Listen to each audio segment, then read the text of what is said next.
studied the presidency of Nixon in particular, when he was a beginning scholar, and presidencies in general. So we'll talk about that relationship, but also, I believe Gary Hart was saying, it's the presidencies that actually order the CIA to do what they're doing, right? So he's an expert on that topic, and he's also going to speak with us about that relationship between secrecy and the need for secrecy and the ideals of our country founded upon a transparent and open power. Please welcome Dr. Gary.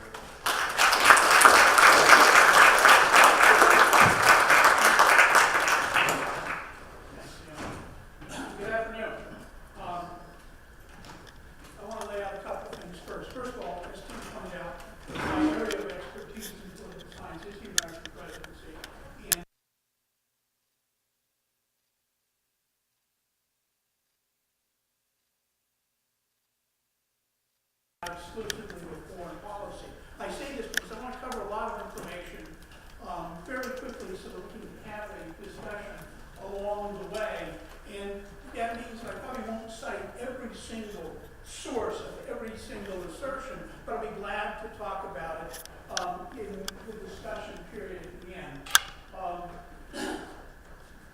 The second thing I want to do is just introduce what we're going to do today. I've been giving a presentation to the War and Peace Seminar for well over 30 years, and throughout most of the last 25 years or so, it has been on this topic of democracy in intelligence gathering, which has an automatic tension. But each year I modify it, not only to try and make it clearer, but also because circumstances change. And last year I had to do a fairly significant modification because the election of 2016 altered the way the executive branch of the government worked. And in the last year, the alteration has not only continued, it's accelerated. So a lot of the things that I used to say about how the executive runs foreign policy has changed. And that's going to be a recurring theme. The other things I want to do is I want to spend a very few minutes explaining some democratic theory, because if the argument is what's the relationship between democracy and intelligence gathering, I want to make sure we're all on the same page by what we're talking about as democracy, concentrated primarily on the United States. But these are general principles that go back to the concept of liberal democracy, which has been around for about 450 years now. Then I want to talk a little bit about why we do intelligence gathering. How come the United States government is peeking into what everybody is doing at home and abroad. Then I want to talk about how these has meshed together, intelligence gathering and democracy, and how this country has tried to mesh it together in the recent past, since the beginning of the Cold War, which started about 70 years ago, and which the film you just saw talks a little bit about, as Senator Church and his committee was trying to investigate, the post-Watergate world and how we got so far off of what the seeming intent of democracy is about.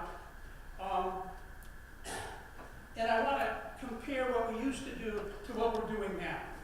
Because, again, as I said, there has been modification in our behavior, not only in intelligence gathering, but in virtually all aspects of democracy in the last 19 months. And it has altered this relationship. And so I want to bring us up to date a little bit.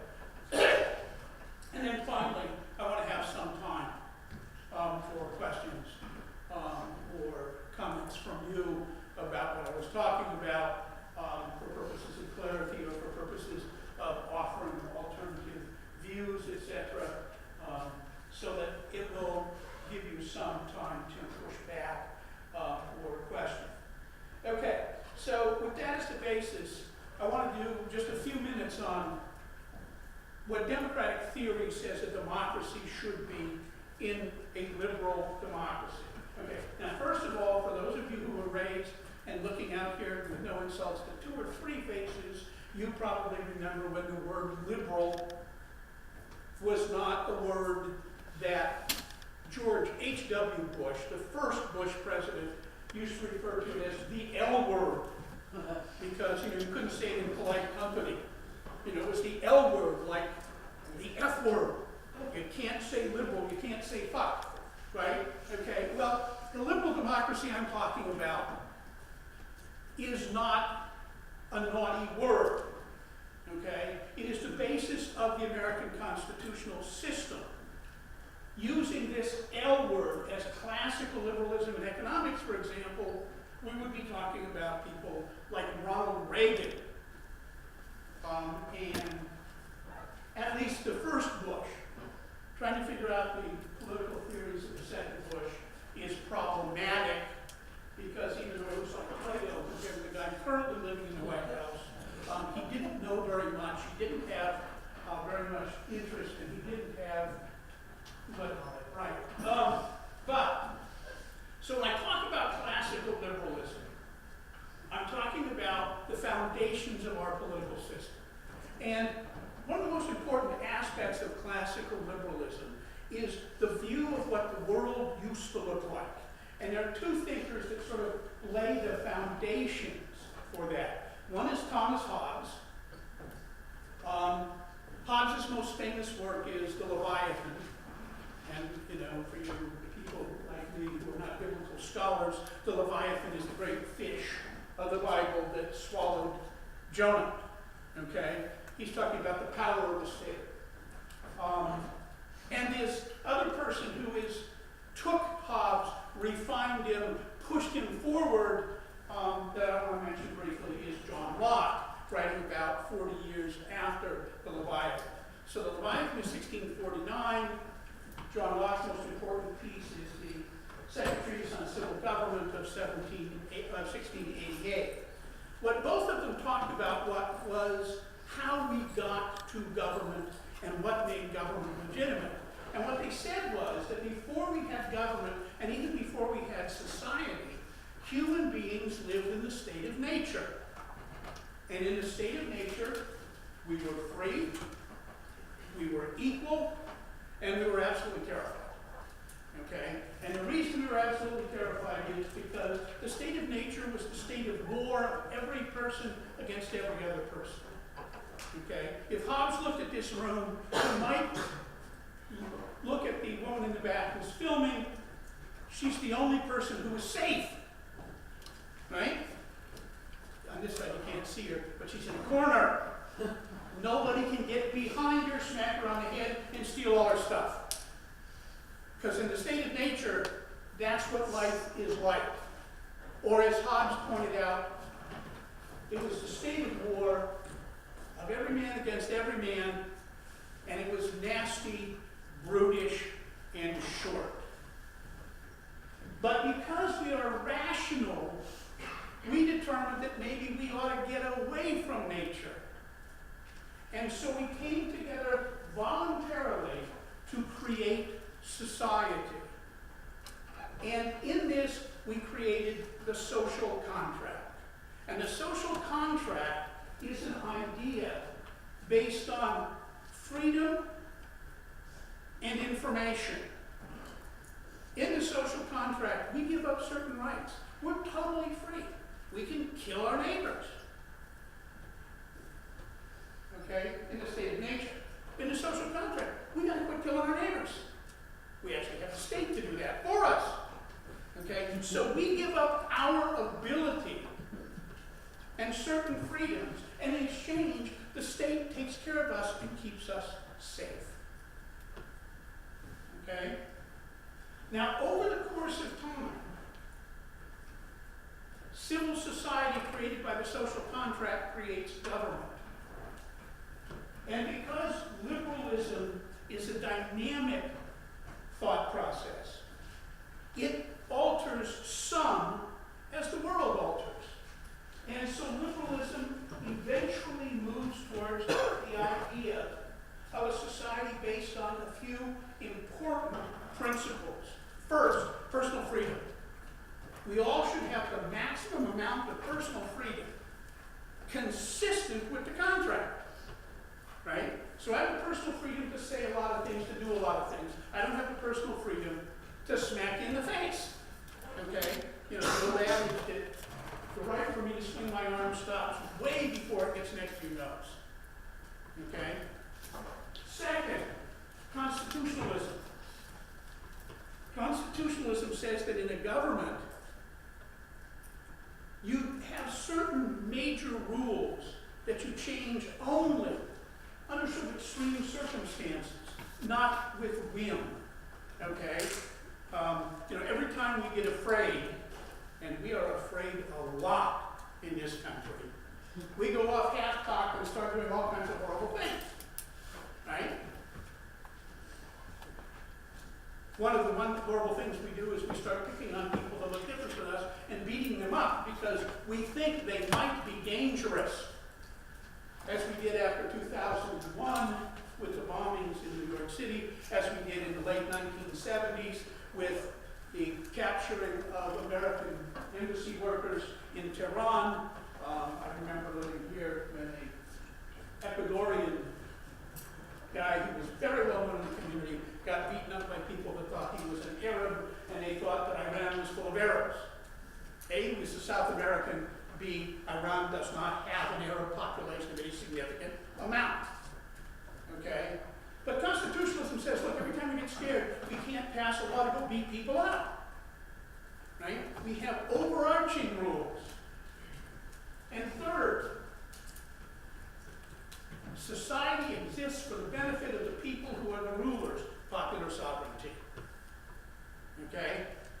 Popular sovereignty says everything done by the state is done on behalf of us and with the permission of us. And it's the permission of us that Tim alluded to in introducing me, and that Mrs. Church was talking about and the other people in this video. Okay? We can only give permission honestly, sensibly, and rationally if we know what the hell's going on. Right? So, voting is consent, but the only consent that matters is informed consent. Right? Many of you may have a contract. If you live off campus and you rent, right? You have a contract with your landlord. The contract with the landlord says, you gotta pay the landlord to live there. And the landlord has to provide you with a place that is decent to live in. Okay? If the landlord doesn't tell you about the rats, or the polluted water, or the leaky roof, right? You signed a false contract. Informed consent. Contracts have to be based on equality and valid information. Otherwise, it's fraud. And the fourth point is the right to revolution. If the contract falls apart because the people in power ignore our personal freedom, overrun our constitutionalism, ignores popular sovereignty by abusing the system, we have a right to revolution. Our Constitution actually says we have a right to amend the Constitution, which is a pretty crappy form of revolution, but it's what we work with. Okay? Now, you put all this together, and to get informed consent, we need certain things to happen. One, we have to have a free press. As I said, things have changed. This morning, sometime around 4 a.m., East Coast time, that's about midnight here, the guy in the White House started tweeting that he was going to go after Google because Google says 96% of the time they put out as news is negative towards him, and therefore fake news, because his definition of fake news is news that he doesn't want to hear. And I'm not making that up. That's what he says. And they better watch it. That was his follow-up this afternoon. Okay? By the way, the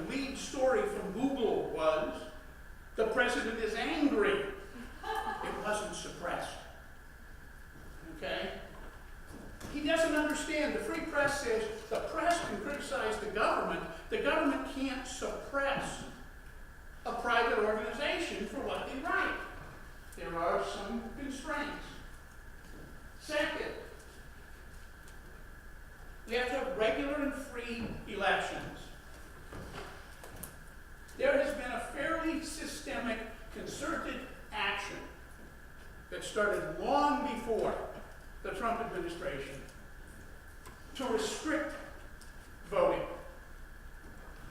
Okay? Georgia, just this week, argued that they ought to close 17 polling places in overwhelmingly African American areas because they don't have wheelchair ramps. And they can't figure out how to build a wheelchair ramp in the next 8 weeks. Okay?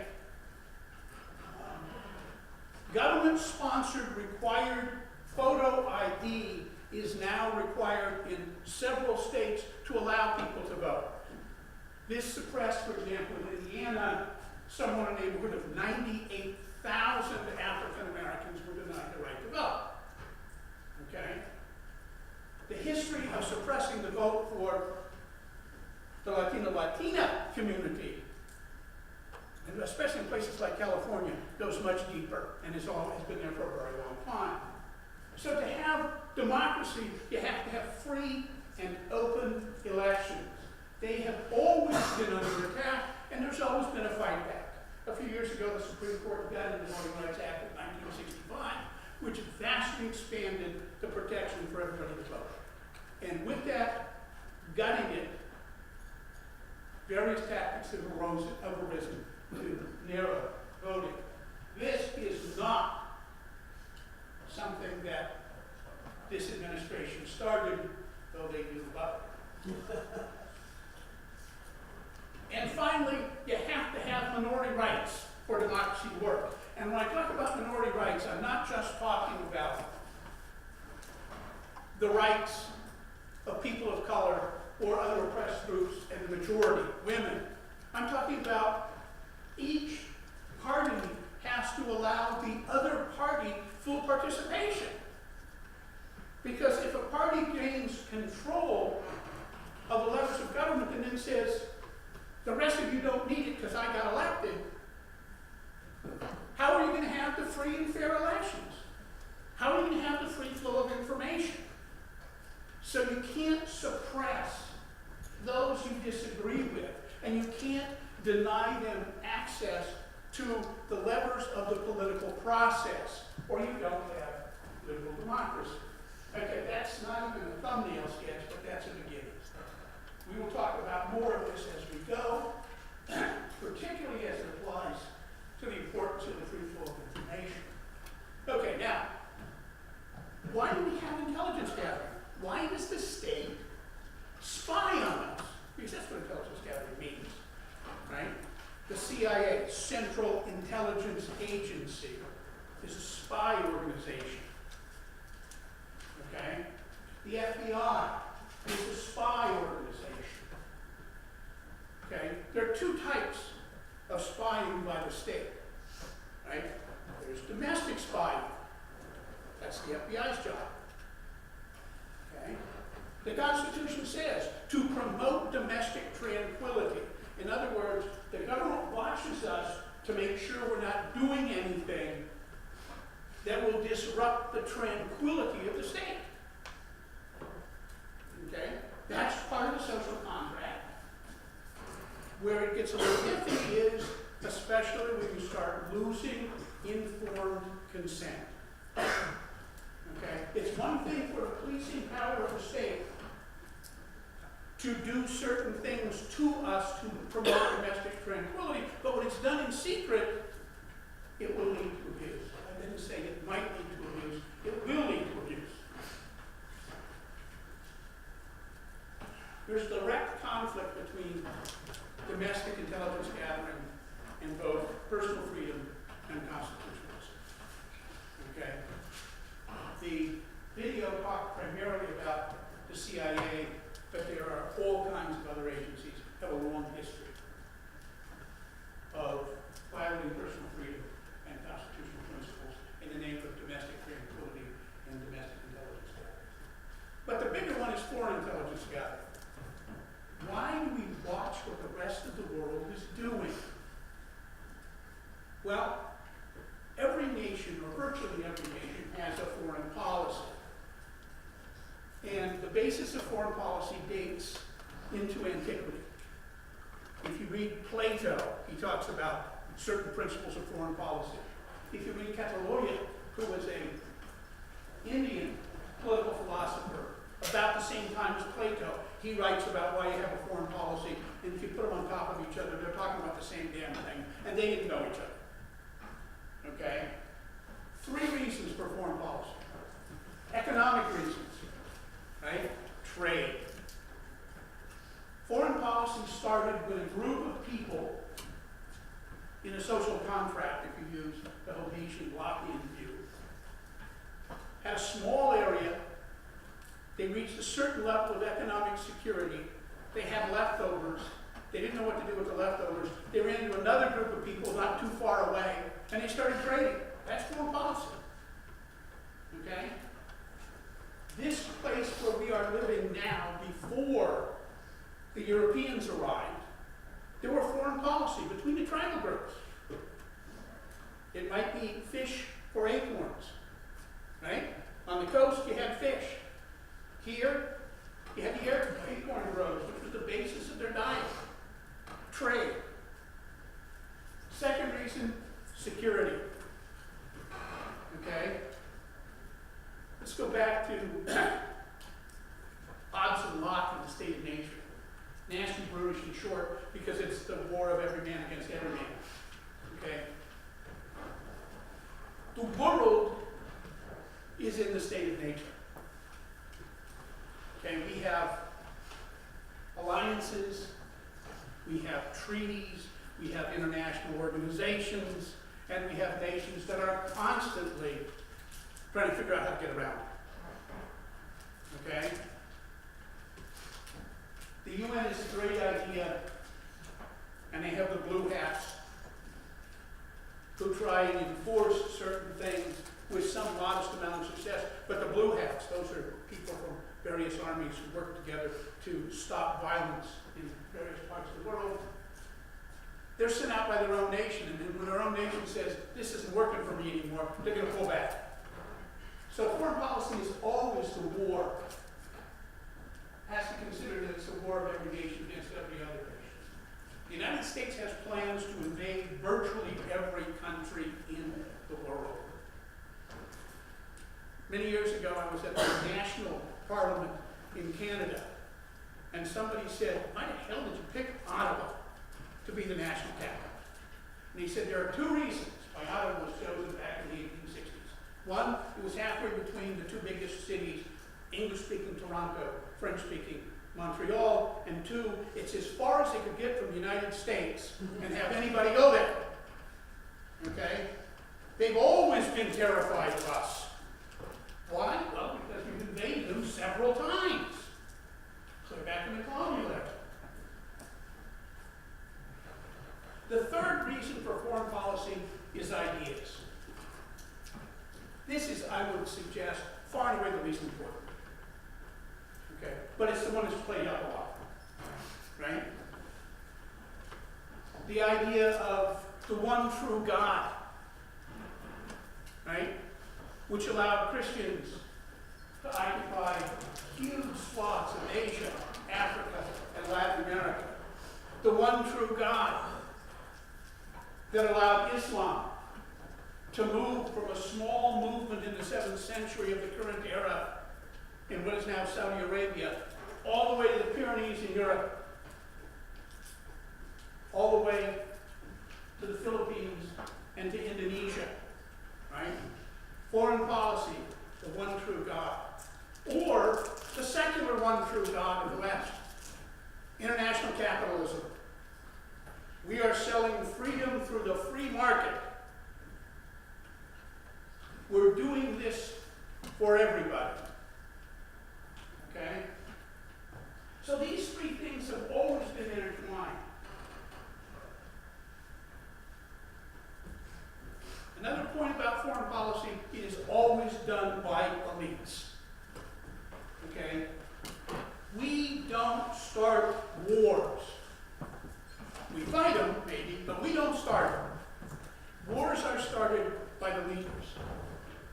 And if the world is always on the precipice of potentially going to war, It's the leaders that are responsible for making sure we're safe, making sure the economy runs smoothly, and maybe promoting our values.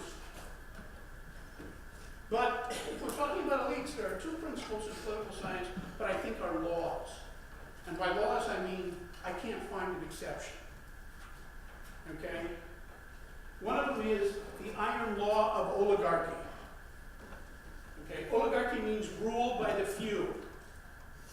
Every organization of any size is ruled by the few, and it tends to be for the benefit of the few. So the people who run foreign policy are a small group of people, and they tend to run foreign policy for their own interests. And tied to that is Lord Acton's dictum. Lord Acton, 19th century English thinker, who said, all power corrupts, and absolute power tends to corrupt absolutely. So the elites will look out for themselves, not exclusively. There are elite groups that think about people beyond themselves. But it's hard when you're in that little room with all the other power brokers to remember that all those other people are part of this too. And all power corrupts. Hell, even petty power, like controlling the grade book. Okay? Faculty have to stop and think when they are reading subjective material and they know who wrote it. And they have to overcome biases, positive and negative. Because if they don't, that's corrupt. And many of you may be new, you're going to find out that faculty are at least human, at least most of us, or most of them anyway. International relations, because it's always the state of near war, has to take into consideration a couple of things. First of all, the first casualty of war and preparation for war is the truth. Right? Governments justify lying in the name of national security. Omarosa Manigault Newman, maybe many of you have heard of her, right? The African-American woman who worked for Trump and got canned and has since written a book about how he's out of control, was fired in a secure space in the White House. And the reason she was fired in a secure space in the White House was, in that secure space, you can't tape or videotape anything. She did anyway. Okay? It had nothing to do with national security. The person who fired her, the chief of staff, said, if you play good, we won't hurt you. It was extortion. Right? So you try and squeeze in the name of national security. The number of things that you can't learn about.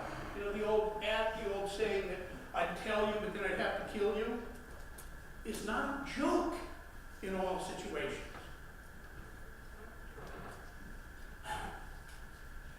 This brings us to the problem of informed consent in democracy. How can we have informed consent when the people who are gathering intelligence on us locally and internationally are misleading us? How do we deal with that problem? So let's talk a little bit about the reality of intelligence gathering as it has been done in this country. And I am speaking in the past tense. Because one thing we can say for sure is in the last 18 or 19 months, it hasn't been done the way it used to be done. Right? Intelligence gathering has always worked on something that, well, it used to, based on something that Stephen Colbert, the guy who does whatever show he does now, I know it's a late night show, but not that late, I'm sure, so I'm not watching television. But I'm too groggy. But I I'm playing cards, figuring out some other way to lose my money. But nonetheless, okay, he used to talk about truthiness. Remember, he was a satirical character on a previous show. Okay, truthiness isn't quite the truth, but it's sort of like the truth. You know, sort of like Kellyanne Conway's description of the crowd at the inauguration, alternative facts. Okay, so we have alternative facts or truthiness, which was based on a couple of different ways of looking at the world. Before Vietnam, before the invasion of Cambodia, before Watergate, the elites really didn't have to worry very much about what they told us. Okay, for one thing, we have rock solidly bought into the American chauvinism myth. American exceptionalism. We're better than the rest of the world. Okay? Whether it's the Pilgrims and the Puritans talking about the city on the hill, which comes through St. Augustine from the Bible, and continued right up through Ronald Reagan, who used to talk about America as the city on the hill, or some other metaphor. So what our leaders did in our name was the right thing to do because we were special people. Okay? There's still quite a bit of that. The current governor of the state of New York recently told a women's group, this Make America Great may be a little overstated. We're not all that great. What he was talking about is the way women have been treated. It's hard to say we're all that great. The minority still oppresses the majority. He was lambasted by Democrats, which he is, and Republicans, and everybody else. He was a traitor for suggesting the idea of full equality in the United States might be mythical. Okay? And most of us got this gut punch. He said we weren't great. What's the matter with that guy? Okay? So we have to take into consideration, as long as our foreign policy was done by the elite who were doing it because we're the greatest people in the world, what did we care? Okay? And the other reason that we didn't have to spend too much time educating the American people about foreign policy is it's the old line about are we apathetic or are we alienated? When it comes to foreign policy, Americans fit neatly into the category of I don't know and I don't care. Okay? We know so little about the world, it's sometimes staggering. I've had an opportunity in the last number of years to do some travel, and a few months ago I was in Africa with a group of well-educated people, old like me. Okay? And we would sit around and have these dinners. And we would talk about things. But along the way, I also had opportunities to talk to animal guides. In Johannesburg, I got the opportunity to talk to a streetcar. I talked to people who worked in the various camps I was staying in, the various places I was staying. And what they knew about the United States was staggering compared to what we, the well-educated people who could afford to go on this trip, knew about Botswana, Zimbabwe, Zambia, and South Africa. Okay? I would listen to some of the most unbelievable statements from my colleagues. All well-educated, most of them educators or professional people. And then I would talk to the people in South Africa or Zimbabwe or Botswana, and they knew infinitely more about us than we knew about them. And we're the well-educated. Okay?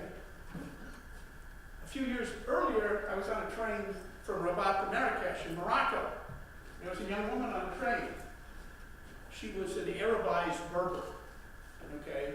Berbers are the primary ethnic group in much of Morocco. Arabs are Johnny come lately. They've only been there about 1,500 years, and they still haven't fully integrated. But they dominate the Berbers. This woman was studying biology in French while listening to headsets so she could continue to work on her English Another young woman came in, and they spoke very clearly and comfortably, moving from Arabic to French and back with smatterings of English. And they also spoke verbal. Okay? These are people about your age, going to college, speak 4 languages. Okay? We don't even require languages to get through university anymore. Okay? By comparison, a number of years ago, and this is an outlier story, but it's a great one, and it's true. There was a member of the Florida legislature who argued that English should be the only official language in the United States, because if it was good enough for Jesus Christ to speak English, damn it ought to be good enough for all these foreigners. Now, I will admit, when he said that, several of his own members of his own party kind of rolled their eyes thinking, oops. Okay? So, you don't have to tell the truth to people who don't care. But, as was pointed out in this video, Watergate, Iran, Contra, Cambodia, the overthrow of Allende, the Vietnam War changed this. So we have a little greater interest. And the governments have to respond to our increased interest in the way the world works. Post-Vietnam and Watergate, we are more skeptical. For example, after the attacks on September 11, 2001 in New York City, Pennsylvania, and just outside of Washington, D.C., information was gathered from millions and millions of documents. The summary of the information finally made its way to Congress in 2015. 500-page summary of millions of documents looked at by our national government, and 32 pages of that was just a list of lies that the intelligence community told Congress. I think this might be what Dianne Feinstein, one of us was previously, Feinstein, who's a real lover of the intelligence community, found out a little all the time. So,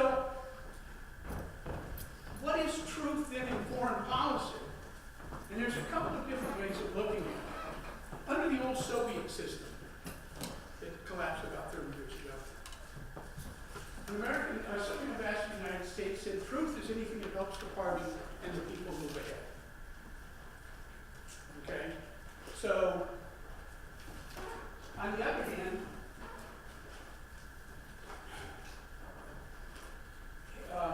Director Hayden of the CIA said the Central Intelligence Agency is going to outlast any administration. And so truth and intelligence gathering is what the CIA says it is, because we understand better and have the greatest ability of telling the president what the truth is. So the truth is what the CIA says the truth is. Okay? That's how we used to run it. It's changed. And the change is because we now have a person in the White House who thinks that truth is essentially irrelevant. Right? Jimmy Carter, at age 94, on his way out to build yet another house in the last couple of days, in an interview this morning said, President Trump is a little careless with the truth. That's about as vicious as Jimmy Carter ever gets. Okay, he said, but I'm not mad at him, I'm not downplaying him. I hope that he has a great success and I pray for him every day. Okay? The Washington Post keeps track of the misstatements. There were 2,000 in the first year. We're now well past 4,400. In other words, the pace is picking up. Therefore, we don't have, because there's one other aspect of it besides truthiness, the other thing that the intelligence community wants to convince the administration about is to avoid the damn it. situations. The odd damage situation is when the president or one of his people says something that just failed. And then afterwards he says, oh, damn, I wish I hadn't said that. Okay? And every president until this one has been sorry about the odd damage movement. This one doesn't care. This week, while up early in the morning watching, or I guess no, late at night, watching somebody on Fox News talking about an absolute false statement about what's going on in South Africa, said that the president of South Africa, a black African, is confiscating without compensation the farms of the white South Africans, 10% of the population, 75% of the arable land. And not only is he not compensating him, there's been a massive influx in the murder of white farmers. And Trump said, we have to investigate this and we have to see what we can do to stop it. The only problem is, none of it is true.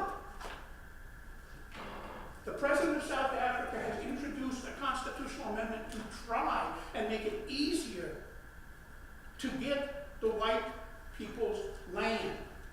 Because in 25 years, the whites still own the land that they took during the apartheid period. And it causes problems with the 90% of the people who don't have the land and amount of land.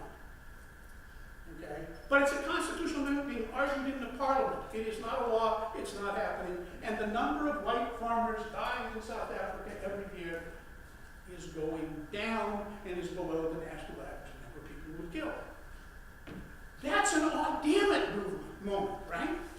Oh damn it, I wish I hadn't said that. Well, the president of South Africa couldn't call in the American ambassador, which is the normal tradition, and say, this isn't true, this is outrageous, he lost an apology, because Trump never appointed an ambassador to South Africa. The richest country on that continent.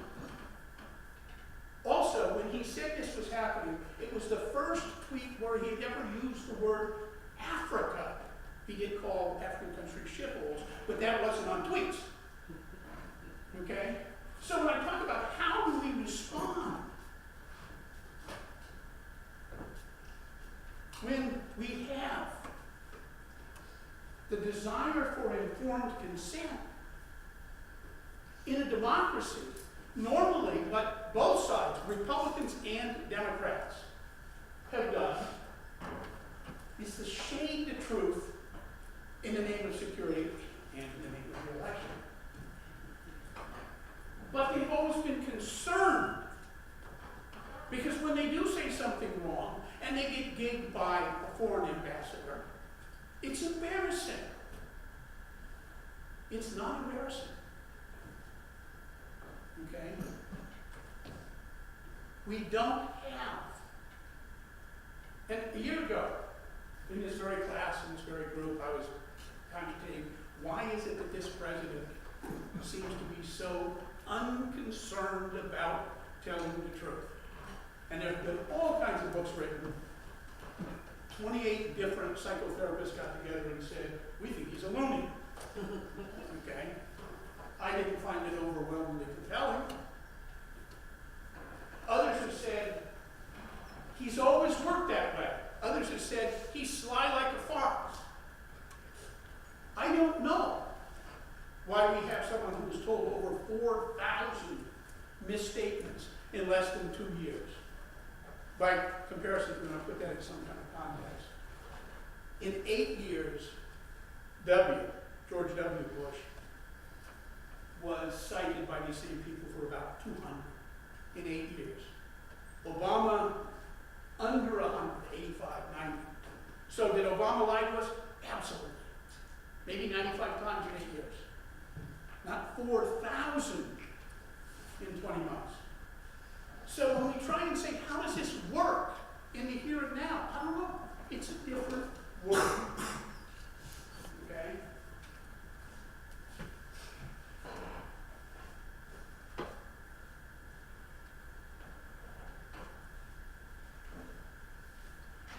The other thing that executives try to do, and this again does not apply now, is you try and avoid finding yourself in horrible situations like Watergate.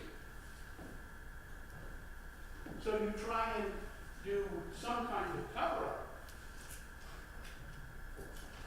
Barack Obama said he wanted to obey the letter of the law in foreign policy. And he tried to separate himself from the actions of the previous administration that came up with a concept known as the unitary executive. This was Dick Cheney. The unitary executive says the president is the only person responsible for keeping us safe, so therefore anything he does he's required to do because that's his responsibility. And therefore we can't worry about things like the law. Or as John Yoo, in his legal department now, professor of law at Berkeley, said, international law is a quaint concept. Torture's okay. Okay, but there was some discussion of it. Obama can talk about the wanting to follow the letter of the law, but at the same time, he felt that the letter of the law still allows him, or allowed him, to blow up birthday parties and weddings, hospitals, etc., in Afghanistan and the Middle East. It allowed him to order the murder of American citizens in foreign countries without charging them with anything. Okay? It wasn't as widespread. He did follow more precepts compared to the stellar wind memo that came out of the Bush administration that allowed that administration to read hundreds of millions of emails of American citizens who weren't convicted or the focus of anything other than they had friends overseas or they traveled overseas. Okay? So you've got this metadata of billions and billions of pieces of information about you and I. If you had a pen pal and you emailed and you were the administration with it in the 3rd grade, you might have been doing pen pals, you're on the list. Okay, they were watching you. But it's a problem, lesser or greater, but it's a problem.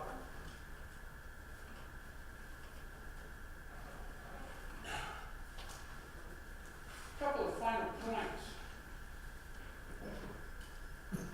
When we look at intelligence gathering, what we do with it.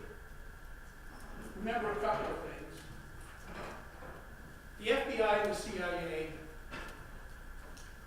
as organizations, are highly professional. But their primary interest is protecting the FBI and the CIA. That's what bureaucracies do. They take care of their own. They do they have biases? Yes, they do have biases. And what we know about their biases is that as near as we can tell, the majority of people who work for the FBI and the CIA tend to be biased towards the conservative end of the spectrum. Okay? The 17 angry Democrats that Trump is always talking about, who is hassling him on the witch hunt about Russia, are Republicans. Okay? Miller is a Republican. Comey was a Republican. Okay? They do have biases, but their general thrust is to look out for the country. Okay? They work for Democrats, they work for Republicans. But, first and foremost, they work for the CIA and the FBI. And this isn't always bad. We never would have gotten to the bottom of Watergate. I would have had to write a dissertation about something else. If a former FBI agent who was convicted, no, CIA agent, I'm sorry, 400 pages of mass confusion. Nixon tried to put the whole damn thing on the FBI.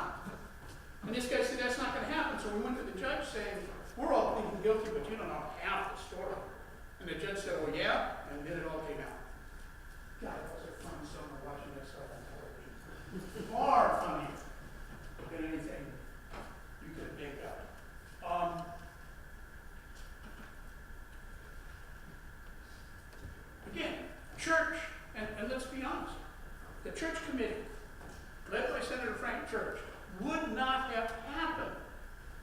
Had the Democrats not controlled the Senate? Why has there been no serious investigation of many different things that have happened in the last 20 months? Because the Republicans controlled both the House and the Senate. Documents were leaked out. Whether they're true or not, I don't know. They certainly follow and make logical sense. That both Paul Ryan and Mitch McConnell are very concerned if the Democrats capture either house, they have a list of at least 12 things they're going to open up investigations on. Okay? That doesn't mean that the church committee wasn't correct. They weren't. Right? Omarosa Maginal Newman is apparently just about as honest as the guy who canned her. But she had one tape that nails it because it's there. Right? The same thing for Cohen. Right? The former fixer now, as Trump calls him, the rat. Okay? But partisanship does play a role. But one other thing to remember is intelligence information is asymmetrical. The CIA knows one hell of a lot more of what's going on in the country than any president. And both George W. Bush and Ronald Reagan had an ignorance of the world that was astounding. When Reagan was running for president, they asked him a question about Afghanistan, and he gave a fairly good answer. It was about Pakistan. At first they said, well, he's deaf. And his brother says, oh, that's bull. Ron never cared about the rest of the world anyhow. Years later, when W. first was going to run for president, and he gave his first nationally televised foreign policy speech, the San Francisco Chronicle called me and said, are you going to listen to the speech? And I said, I can't imagine why. And they said, well, we want to interview you afterwards. I said, okay, I'll listen. So I watched it. It's a pretty well-written speech. It lasted about 25 minutes. And the first 12 minutes of it, and it was, typical of television. They think we're too stupid to hear what we heard. So they have the subtext, so you can read what the guy's reading to us. It's sort of like, we have a PowerPoint, and the professor stands there and reads the whole damn PowerPoint because they assume you can't read. God, that's fun. Okay. Anyway, the first half of the speech was going pretty well. And in the second half of the speech, he started tripping because I realized, Christ, he hasn't even read the damn speech, let alone wrote it. And every once in a while, he just looked at his eye like, God, that seems like a really focus. Okay. Condoleezza Rice wrote the speech. It was a good speech. So I told him afterwards, it's a pretty good speech, but I don't know if you can tell the difference between the Baltic and the Balkans. Okay. These two guys, Reagan and Bush, are Plato when it comes to knowledge of the world compared to the current guy. But the main thing is, he doesn't care. He doesn't care about his level of ignorance. I don't know if you watched any of his telephone call with Amy Nieto yesterday when we closed off the deal with Mexico, and it's not closed off. And couldn't work the phone for a while, and got a little panic stricken. They finally got the guy off. And after we talked to him a while, and through an interpreter, he hung up and said, we just signed a deal with Canada. Okay, now you can assume that was just a mistake.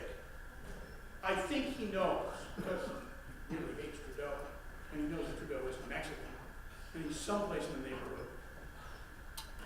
Okay? But it's asymmetrical. The president gets more information than Congress gets. Congress gets more information than we get. By the time it flows down to us, we don't get much. And as I say, generally we haven't cared, but we care a little. But we have something interesting going on right now, according to survey data.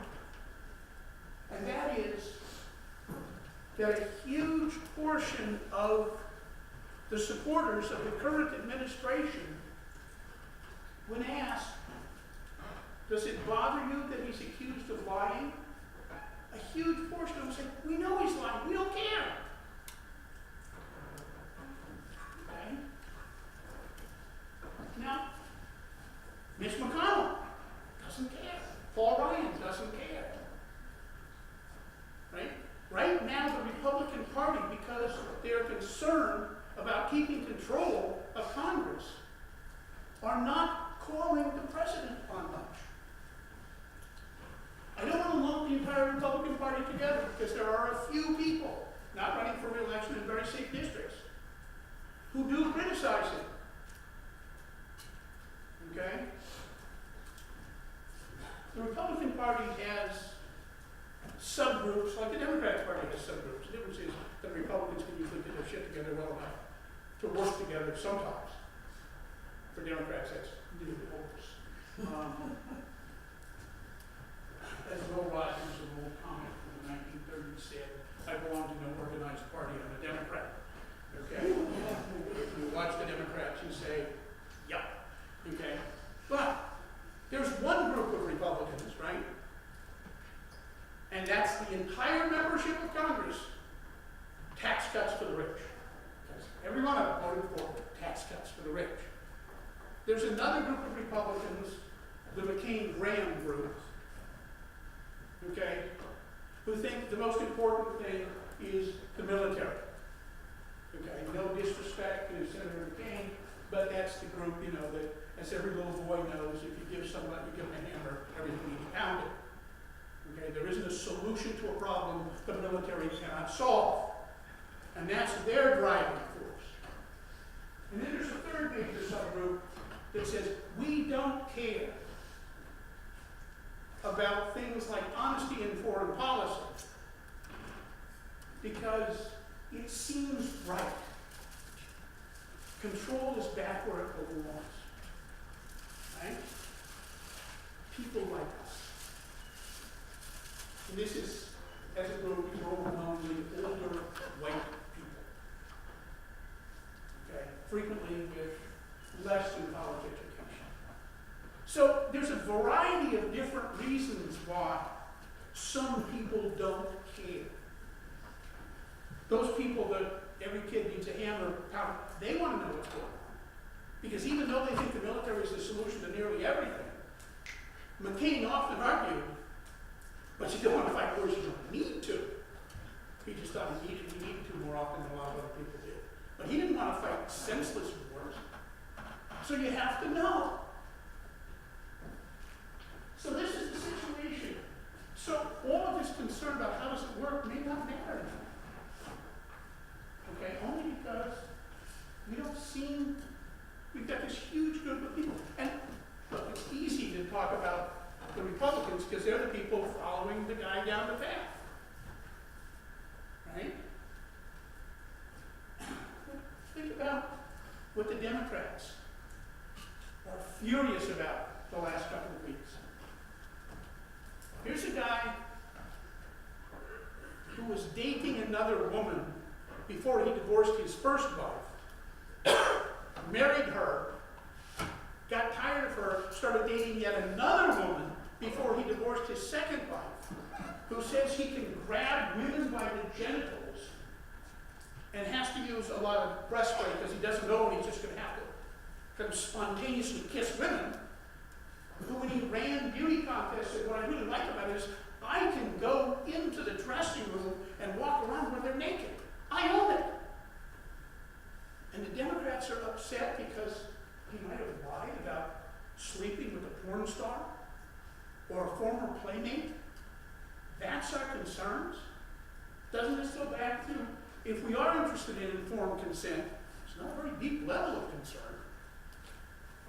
So, if informed consent is important to Democrats, small d, that's all of us, Republicans and Democrats, people who believe in free press, free elections, minority rights, then maybe we've got to step up our game a little bit. Because there seems to be a level of tolerance for a level of dishonesty that I can tell you as someone who did study the American presidency for a half a century and taught it here for over 30 years. We've never had somebody quite like this. Okay? I made a tragic mistake when they threw me out of my big office when I went into partial retirement and shoved me into a little office because I wasn't important anymore. I gave away a whole bunch of my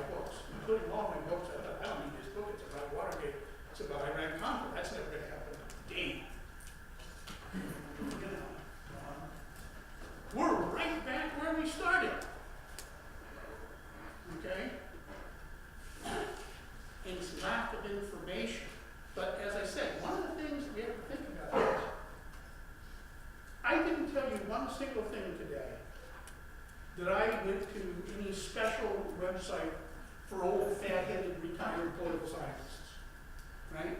I got my information the same place every one of you can get your information from.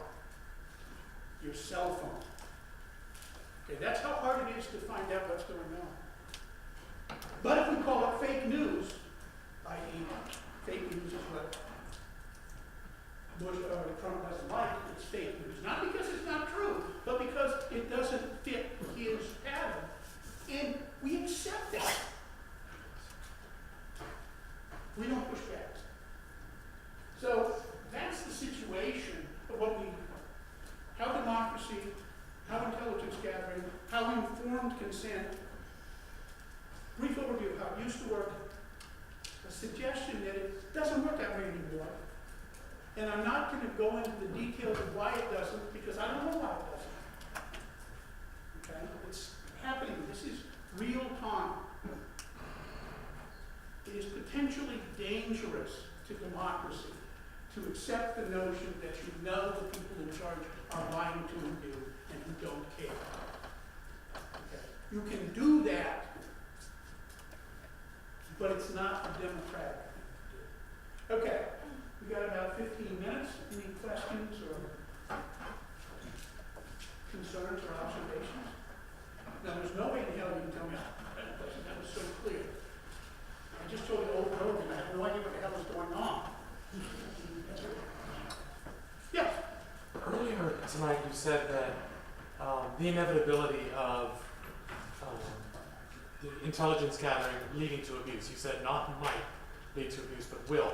Is that based on a pattern you're seeing, or just human nature, or what is that? Well, it's based on a pattern that I've seen, and it's based on as I said, I think that Lord Acton's dictum is correct. All power will corrupt. If you know something, and you know that you can keep it a secret, and that can benefit you, there's an overwhelming urge to use that to your benefit.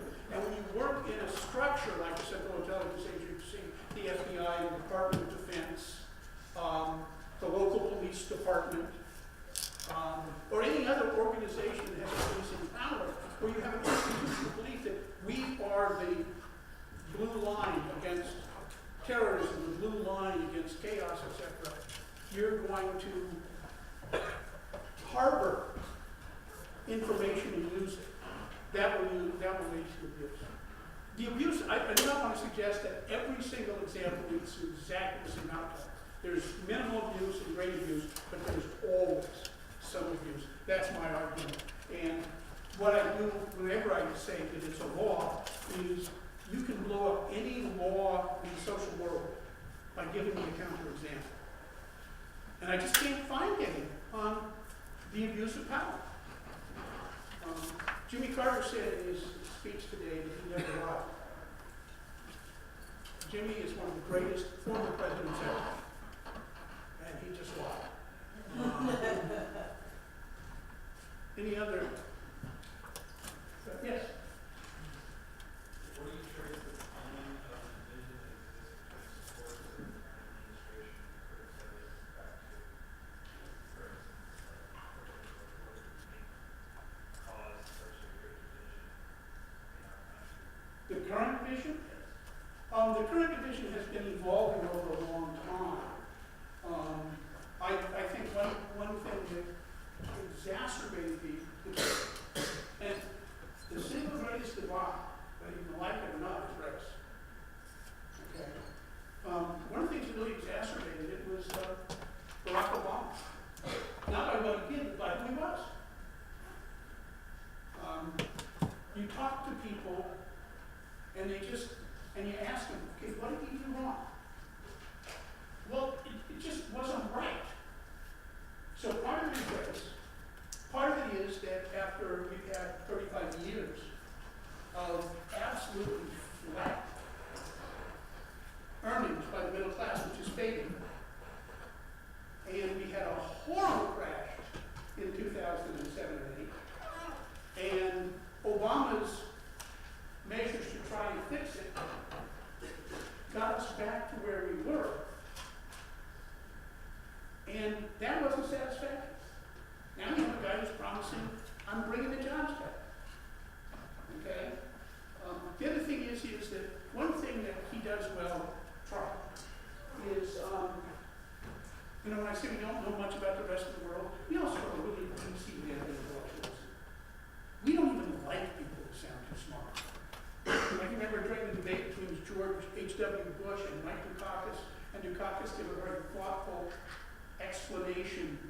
his position on an issue. And Bush, who was at the time the Vice President of the United States, laughed at him and says, "Gosh, don't you wish we could all sound that smart?" And the audience liked it. Obama sounded a little professorial. Okay? Trump doesn't. I mean, for a non-drinker, he seems like the guy who's standing next to in the bar. Right? So that's part of it. And the rising inequality, a huge percentage of the people want to know, what do we do about the rising inequality? Okay? And race plays a role in that, class plays a huge role in that, but part of it is, it just doesn't seem right. We had an administration with people who don't look like what we think America's supposed to look like. Right? And not only people of color, but also an awful lot of women. And we haven't come to grips. The United States has not come to grips with our two greatest crimes, right? Genocide against the First Americans and slavery. We're working on it. We got a long way to go. And that's part of it. But inequality is part of it. Frustration is part of it. And it's frustration on the left, too. Right? The Democrats keep talking about, well, everybody ought to vote for us. Well, if you live in a city and you believe that the police are hassling young men of color, and you're the mother of a young person of color, you realize, dude, that city's run by Democrats. I don't give a damn about whether Trump lied about sleeping with a porn star. What is going to be done to make sure that my kids grow up? Right? So both parties are talking apart from each other, but they're not necessarily talking about things that a lot of people care about. And there has been this incredible heightened tension. And part of that is not only wrong, it's also part of the fact that as people of color, as women got more power, they exercised it. And every time you exercise it, you irritate those that are a little afraid. And this isn't brand new. We have this recursion. But part of it is we really are a very, very divided society. Now, when you overlay it with certain religious beliefs, you find people of color and women that are very much in Trump's group because they think Trump is the person who's going to take care of what they think is important to their God. So I don't want to oversimplify. But the single greatest thing that divides America right now, I think, is the inequality based on gender and race. And all these other things, if we fix it, if we follow the Bernie Acts, okay, to a more equitable society financially, you'd still have race and gender issues. On the other hand, if you follow Hillary, you might have dealt with some of the race and some of the gender issues, but you still have the equality. Okay? And, Bob Dylan wrote almost 60 years ago, as a very young man, well, at least I'm better than him because I've got what I see. And there's still a group of people who think, we built this country and they are taking it away. Now, the reality is, that's not true. But remember, we don't vote on reality. We vote on perception. And that's what's so important about having good information. So our perception can be more high. Any other? Yes? So you talked about how a lot of people don't push back against, especially the current administration, when they talk about, the misstatements or completely not caring about the social contract. So what can an individual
doing in politics, if you want to make a difference, go one up. So if you're willing to make phone calls on behalf of your candidate, but you'll be damned if you go knock on doors, because that's just too scary. Knock on doors. Right? The other thing we have to do, and you need to do this carefully and think about it, is you need to challenge things that you know aren't true and aren't honest and are harmful. And again, what I would urge all of you to do is when you hear statements that degrade women, when you hear statements that degrade people of color, when you hear statements that degrade older people, when you hear statements that degrade anybody based on discrimination, challenge it. That's not true. Right? You know, the South didn't succeed because the white people took care of the slaves. The South prospered because the slaves created a massive economic structure. Right? And today, women who get jobs that used to be held by men are not equal to men. The law of increasing disproportion says you gotta be better. Right? Because people in power tend to replicate themselves. And who's in power? White guys. So who do they hire? White guys. Why? Not because they want to discriminate against women and people of color, but because it's more comfortable. Right? We gotta fight that. And it hurts. Because a lot of us don't think we're necessarily bad guys. But damn, we benefit from the system. Right? And we have to challenge that. That can make for uncomfortable Thanksgiving dinners. Unless you're like, I was like, that's, I have a tendency to like chaos. Some people go along, I'm the one that they say, okay, you're eating our food for God's sake, that kind of thing. But we do have to step up. I mean, it's an actual question. Inform yourself you can. If you hear something in the class that you don't believe to be true, you don't point out you're a liar, you say, wait a minute, how's that square with? Right? I trust the vast majority of my colleagues, and I spent a lot of time working across disciplines. Okay, I spent 9 years running the union for the faculty on this campus. So I know a lot of faculty. Even the ones I didn't agree with about certain things. I've never heard one of them say, I'm going to get you for asking that question. And even if it's the challenge, I used to tell my students, okay, you can't call each other names, but you can question everything I say, you can question everything you hear. Get informed and push back. Push back in the classroom, push back at home, push back in the public, participate. Okay? And this applies regardless of what your politics are. Right?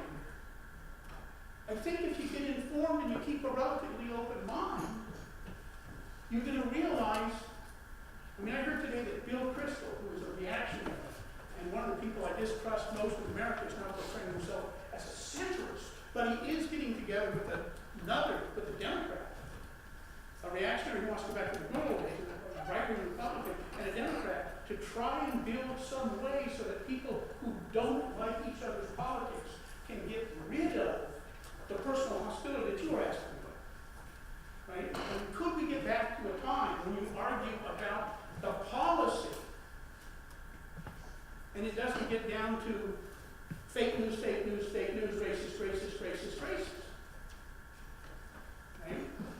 Several different senators said today that John McCain deserves some of the pushback that he got from Donald Trump.